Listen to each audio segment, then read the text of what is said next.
بسم الله الرحمن الرحيم. تم بعون الله تعالى إلقاء القبض على شبيح من شبيحة الأسد على يد كتيبة الخرساء التابعة للواء أحفاد الوليد، وعلما أن هذا الشبيح لقد ظهر على قناة الدنيا وأبدى برأيه على تفجير إدارة أمن الدولة، واتهم العصابات المسلحة بأنهم هم من قاموا بتفجير الإرهابي.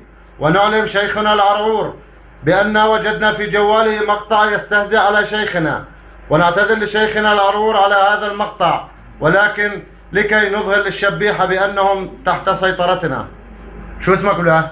تيسير محمد سعيد بشير. منين انت يا تيسير؟ من حفاح. سني؟ سني.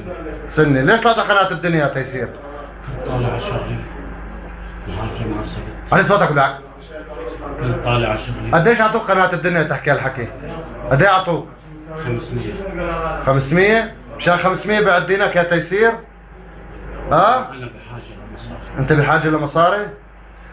شو علموك قناة الدنيا؟ انه مين قام بالتفجير؟ إنه علي صوتك ولا؟ هو العصابات الإرهابية.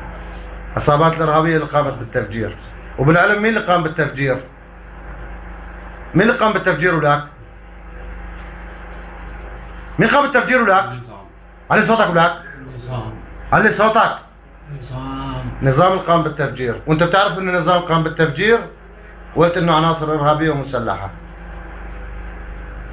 وبعون الله تعالى سيتم القصاص بكتاب الله وشرعه على هذا الشبيح بما اقترفت يداه، والله اكبر، والعزه لله والنصر للمسلمين.